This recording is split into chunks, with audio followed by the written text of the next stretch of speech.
Welcome to the Balanced Badass Podcast, the show for multitaskers determined to stay balanced and badass without losing their minds. Every week, we help you manage your overflowing calendar and household, making sure you still have time to breathe, laugh, and savor that much-needed glass of wine at the end of the day. Think of this podcast as your weekly dose of practical advice, humor, and tough love, just like catching up with a friend who really gets it.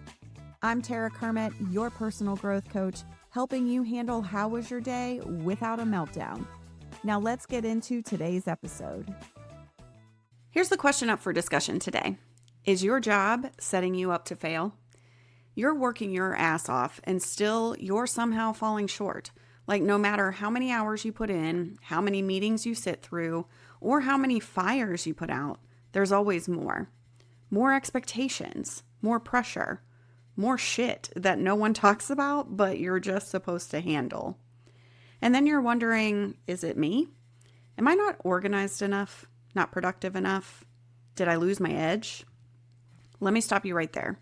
Because sometimes the issue isn't you at all. It's the job. More specifically, it's the fact that the job was never designed to be sustainable in the first place. Maybe the structure, the culture, and the expectations are all misaligned. So let's talk about how to spot it, how it messes with your head and your confidence, and what you can do about it. I want to start with the rise of the everything job. And here's what I mean by that. Historically, most jobs, at least in theory, had some kind of structure. You had a title, a scope, maybe a blurry line here or there, but generally speaking, the boundaries were clearer. Since then, those lines have kind of just dissolved. Now one role can contain 5 jobs within it, and nobody even blinked when it happened. It's no longer that you're in charge of this one function. Now you own strategy and operations. You lead the project and manage team morale. You facilitate hard conversations and take notes and send the recap and build the Asana board. Oh, and you're the DEI rep, the informal team therapist, and the emotional shock absorber for everyone around you, all under one title. And it's not always even in your job description. In fact, it usually isn't. What's happening is scope creep. It's the natural result of under-resourced teams, reactive leadership, and work culture that praises grit and ownership but refuses to address systemic gaps. And oftentimes, the everything job doesn't start out sounding terrible. In fact, it often sounds exciting. It's pitched as a high-impact opportunity. They'll say things like, you'll get to wear a lot of hats. This is a chance to really stretch yourself. Or it's a visible role, which is great because you'll be working across teams and influencing key stakeholders. All the right things that you want to hear. And you know what? Sometimes that can be true if there are guardrails. But if there's no clarity around what success looks like, if there's no limit to what might be asked of you next, if there's no support, no budget, no boundaries, and no one checking in on your capacity, that's not a high-impact role. It's a trap. Because you're not just doing your job anymore. You're doing 5 jobs, but you're only being paid for 1. And you're being evaluated like you're failing because there's no way to actually succeed at all of it. And that's the core problem with the everything job. It keeps growing, and your bandwidth doesn't. It keeps demanding more, and no one's adjusting the expectations. And the longer you stay in it, the more it starts to feel like you're the problem instead of the structure around you. You're not just overwhelmed. You're being set up to fail. And listen, being set up to fail doesn't mean that you're being sabotaged as if someone's twirling their mustache in the boardroom trying to take you down. More commonly, it looks like sky-high but totally vague expectations. You're supposed to drive results or increase impact or lead transformation, but no one has a clue as to what that actually looks like. Or maybe your resources are limited or completely non-existent. You're told to launch the project, fix the process, or build the thing, but you've got no team, no budget, and no time. It could also be that priorities shift every other week. What was urgent last Friday has now been forgotten. And what wasn't even on your radar is now suddenly your responsibility. Or you're being held accountable for outcomes that you don't even control. You're expected to deliver, but you're not given the authority to actually make key decisions, to loop in the right people, or to say no to anything that doesn't fit. And the major problem with all of this is that you're still evaluated like you should be able to succeed. So if things don't go well, the finger points right back at you. Why didn't you raise a red flag earlier? You seem like you had it under control. What happened? We trusted you to lead this, and now you've let us down. They're not asking if this was realistic in the first place, if the expectations were clear, or if you were given the right tools to succeed. Instead, you're praised for stepping up in one breath and then punished with more responsibility in the next. And if you try to push back, you risk being seen as negative, ungrateful, or not a team player. So the question becomes, how do you know if that's what's really going on? How can you tell the difference between just a tough job and one that's fundamentally unsustainable? This is where the 5 C's driving burnout framework comes in handy. I use this with clients all the time to help them figure out what's at the root of their burnout. It helps you separate what's in your control from what's baked into the system. Plus, once you can name it, then you can do something with it, whether that's advocating, adjusting, or planning your exit. So let's walk through it. The first C is conditions. This is the logistics of your job. What's the scope of your role? What are you expected to deliver? And under what circumstances?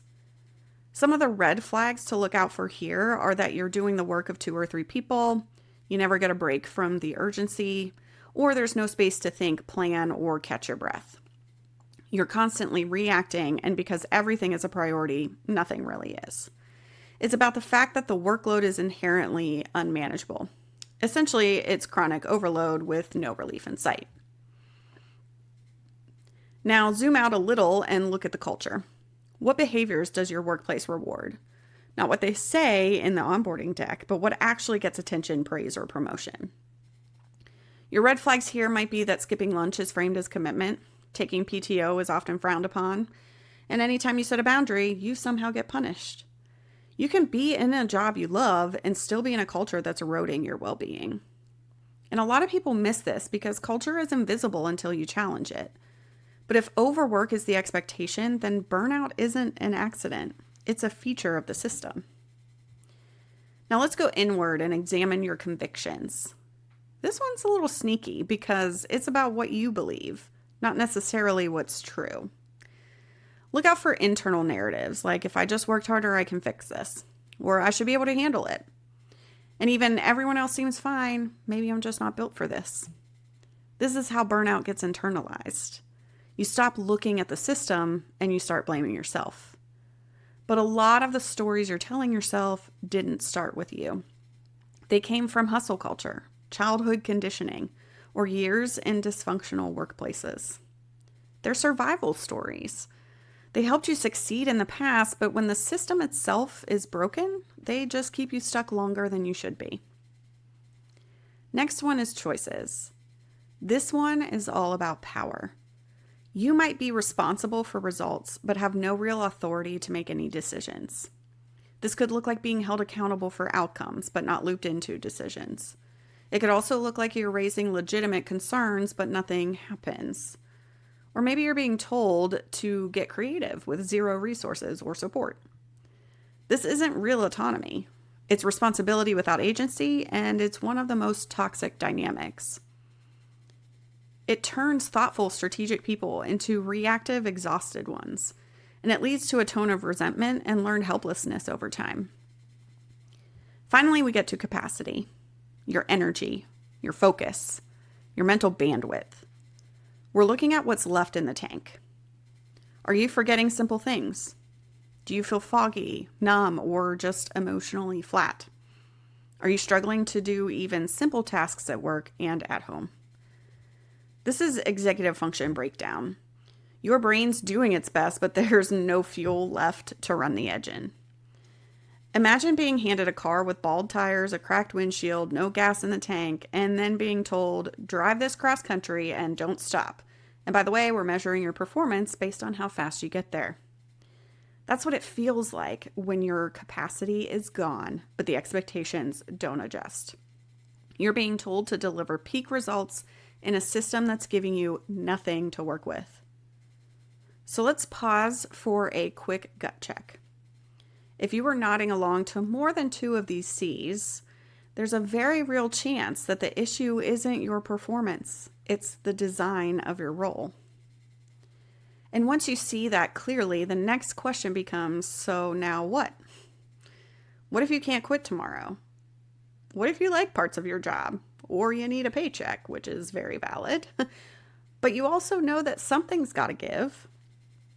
The good news is that you don't need a full career pivot to start advocating for a more sustainable version of your role. There are 5 questions that you can ask, either with your boss, with HR, or even just with yourself to figure out where the gaps are and what would need to change for this role to work better. Let's call them the 5 P's of role design: purpose, priorities, power, people, and pace. So starting with purpose, every job should have a clear reason it exists, a through line that ties your tasks to a meaningful business outcome. But when a role loses its purpose, or never had one to begin with, it turns into a dumping ground. You start picking up random tasks and stretch projects and responsibilities that nobody else wants. And then before you know it, your job is a tangled mess of reactive work that doesn't connect back to anything meaningful. So here's what I want you to do. I want you to ask yourself, what is the purpose of my role? Write a 1-sentence purpose statement. Something like, this role exists to solve this problem by delivering this outcome. You're just clarifying what this role is supposed to contribute. Then you can take that to your manager and say something like, hey, I've been thinking a lot about how this role is evolving, and I want to make sure that I'm clear on what the core purpose is. Here's how I've been thinking about it. Does that line up with your expectations? If they agree, great. You've just established shared language, and you can use that to assess your current workload. But if they don't agree, that opens the door to talk about how things have drifted and what needs to shift to get things back on track. Purpose gives you an anchor. Without it, you're just spinning around. And that brings us to priorities. Once you know the purpose of the role, the next question is, what are the most important things you're supposed to be delivering on? Because like we said, if everything's important, nothing is. And most of the time, people are overwhelmed not because they're doing too much, but because they're doing too much without a clear sense of what actually matters. So take a look at everything you're currently responsible for. Projects, recurring tasks, team support, side assignments, all of it. And start categorizing it. What's mission critical? What supports the work but isn't core? And then what's totally misaligned or could be delegated, automated, or dropped? Once you've mapped that out, take it back to your manager and say, I'd like to make sure that I'm focusing my time on the highest impact outcomes. Here's what I see as the top priorities based on the role's purpose, but I'd love to confirm that we're aligned. So that way, if I'm not, then I can get your input so I can adjust accordingly. This is how you start shifting from saying yes to everything to being a strategic partner. It also creates a paper trail, by the way. So if later someone questions why something didn't get done, you have some documentation around what the actual priorities were. That's how you protect your time and your credibility. Now let's talk about power. It is not reasonable to be held accountable for outcomes that you don't have the authority or resources to influence. But this happens constantly.